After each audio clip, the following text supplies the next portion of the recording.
रसायन विज्ञान की कुछ मूल अवधारणाएं। हेलो दोस्तों, आज हम लोग देखेंगे रसायन विज्ञान की कुछ मूल अवधारणाएं। तत्वों की प्रतिशत मात्रा व अणुसूत्र। तत्वों की प्रतिशत मात्रा व अणुसूत्र। पहला है तत्वों की प्रतिशत मात्रा। H2O। H2O में हम लोगों को 2 × H2O का कैसे अणु बाहर निकालेंगे। दो इसका परमाणु भार कितना होता है, 1 होता है। यहाँ पे 2 दिया है, अणु 2 से गुणा करेंगे 100, 18 हो जाएगा। ऑक्सीजन की प्रतिशत मात्रा।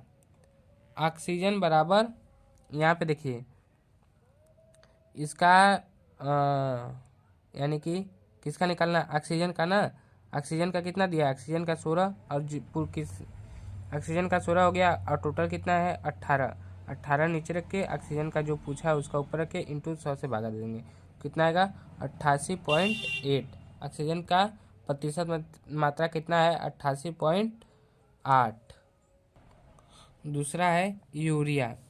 यूरिया का क्या सूत्र होता है, NH2CO NH2CO NH2 NH2CO NH2। Urea का सूत्र होता है NH2CO NH2, ठीक, या N2H4CO। अणु भार, इसका अणु भार कैसे निकालते हैं। नाइट्रोजन का 14 होता है, इंटू 2 से गुणा करेंगे 14 दूना 28, 1 होता है 4 और कार्बन का 12, ऑक्सीजन का 16, जोड़ेंगे तो 60 ग्राम आ जाएगा। नाइट्रोजन का प्रतिशत मात्रा, हम लोगों को क्या निकालना है, नाइट्रोजन का प्रतिशत मात्रा। नाइट्रोजन कितना है, नाइट्रोजन 28 है, 28 ऊपर लिख के टोटल नीचे कर देंगे 60 इंटू 100। जब इसको काटेंगे पीटेंगे तो 46.6% आ जाएगा।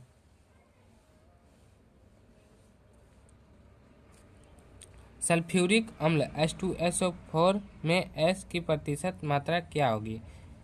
सल्फ्यूरिक अम्ल H2SO4 में S की प्रतिशत मात्रा क्या होगी, हम लोगों को बताना है। H2SO4 अणु बाहर निकालेंगे, 2 हो गया और सल्फर का 32 और 16 चौका 64, ये हो गया, टोटल 98 ग्राम आ गया।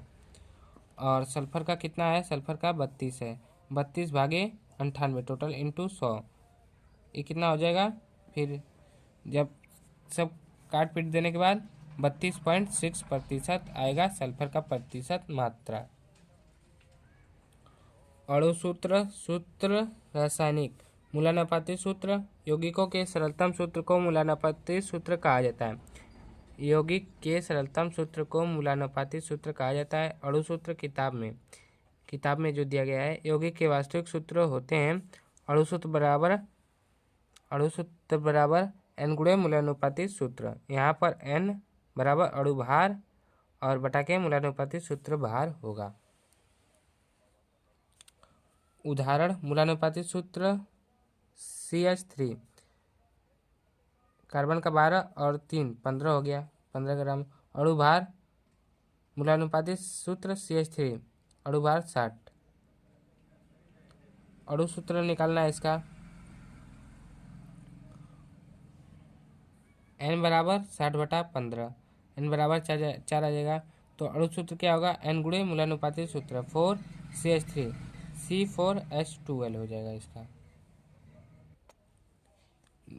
यहाँ पे अणु भार हम लोगों को पहले ही से दिया है और यानी कि मूलानुपाती सूत्र अणु भार दिया है। अब हम लोग इसका CH3 का निकालेंगे, अपने से CH3 का निकालेंगे। ये टोटल का जो मूलानुपाती सूत्र दिया है और ये अणु सूत्र दिया है उसका परमाणु भार दिया है। यहाँ पे नहीं समझ में आया, कोई प्रॉब्लम नहीं, आगे देखते हैं। यदि किसी यौगिक का मूलानुपाती सूत्र Na2CO3 है व इस यौगिक का अणु भार 106 U है तो इसका अणु सूत्र क्या होगा। क्या क्या दिया है, मूलानुपाती सूत्र दे दिया है यहाँ पे, व इस यौगिक का अणु भार भी दे दिया है। तो अणु सूत्र दिया है मूलानुपाती सूत्र Na2CO3। हम लोग क्या करेंगे, अब इसका परमाणु भार अणु भार निकाल लेंगे। अणु भार निकालेंगे तो कितना आएगा, 106 U आ जाएगा। यहाँ पे देखिए, ये अणु भार किसका दिया है, ये टोटल का दिया है। ये टोटल का जो इसने हम लोगों से पूछा अणु सूत्र, उसका टोटल का दिया रहता है, एक क्वेश्चन में देगा n बराबर, अब हम लोग फार्मूला लगाएंगे n बराबर अणु भार बटा मूलानुपाती सूत्र भार, अणु भार बटे मूलानुपाती सूत्र भार। अणु भार हम लोगों ने क्या निकाला है 106, 106 रख दिए और अणु भार दिया 106, अब मूलानुपाती सूत्र भार यहाँ पे भी दिया 106, दोनों रखेंगे 106 बटा 106, n बराबर 1।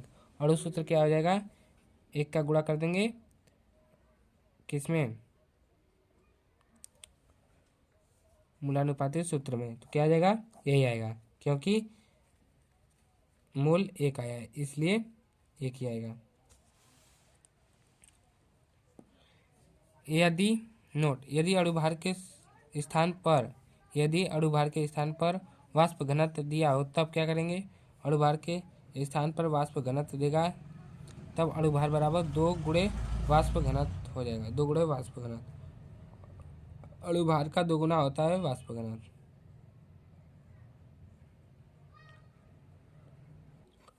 तत्वों की प्रतिशत मात्रा से मूलानुपाती सूत्र कैसे निकालते हैं, H2O दे दिया तो इसका हम लोग क्या निकालेंगे, अणुभार निकालेंगे। तत्व क्या है, हाइड्रोजन है और ऑक्सीजन है, ठीक। यहाँ पे प्रतिशत तो निकाल ही लेंगे, 11.1% आएगा 88.1, और इसका परमाणु भार कितना होता है, 1 होता है, और ऑक्सीजन का 16 होता है। इसमें जो सबसे, अब प्रतिशत बटा के परमाणु भार करेंगे, प्रतिशत बटा के परमाणु भार, इसके भागा देंगे इसमें और इसका भागा देंगे इसमें, तो क्या आएगा 11.1, 5.1। इसमें सबसे छोटा जो होगा, अरे हाँ, सबसे छोटा जो होगा उसी को हम लोग क्या करेंगे, उसी से सब में भागा देंगे। ये छोटा है नहीं, ये छोटा है ये बड़ा है, तो इसी को सब में भाग देंगे। सरलता मान कैसे निकालेंगे, सरलता मान में देखिए 11.5 में भी 5.5 का भागा देंगे और 5.5 में भी 5.5 का भागा देंगे, तो क्या आ जाएगा, 11.1 में 5.5 का भागा देंगे तो 2 आएगा लगभग, और 5.5 में 5.5 से 1 आ जाएगा, तो अणुभार क्या निकलेगा, अणुभार देखिए यहाँ पे 2 से हाइड्रोजन में 2 से भाग देंगे, गुणा करेंगे तो 2 आएगा, और ऑक्सीजन में 1, तो H2O, ये सूत्र आ जाएगा H2O का। अब क्या निकालेंगे, अणुभार किसका, CO2 का, CO2 का अणुभार कार्बन का कितना होता है, कार्बन का 12, ऑक्सीजन का 16 दूना 32, 2 दूना 4, 44, सही है, इसका अणुभार 44 होगा। और फिर इसके बाद क्या करना है बताते हैं हम लोग, कार्बन लिख लेंगे, तत्व के कार्बन और ऑक्सीजन, और प्रतिशत तो निकाल ही लेंगे क्योंकि अभी हम लोगों ने पिछले वीडियो में सीखा है। प्रतिशत निकालने के बाद परमाणु भार लिख देंगे, कार्बन का परमाणु भार 12 होता है और ऑक्सीजन का परमाणु भार 16 होता है। प्रतिशत बता के परमाणु भार जब भागा देंगे तो ये आएगा 2.2 और ये आएगा 4.54। अब सरलता मान निकाल देंगे, सबसे छोटा कौन सा है, ये, इससे भागा दे देंगे दोनों में, 2.27 में 2.27 से भाग देंगे 1 आएगा, और 4.54 में भागा देंगे 2.2 आ जाएगा। CO2 में अब अणु सूत्र चाहिए, हम इससे गुणा कर देंगे। देखिए हम लोगों ने C लिया था, C में 1 आया और ऑक्सीजन का 2, तो क्या आ जाएगा CO2, इसको क्या लिख सकते हैं CO2। यहाँ पे 2 फार्मूला है, अणु सूत्र बराबर n गुणे मूलानुपाती सूत्र बराबर n बराबर अणु सूत्र अणुभार बटा के मूलानुपाती सूत्र भार होता है।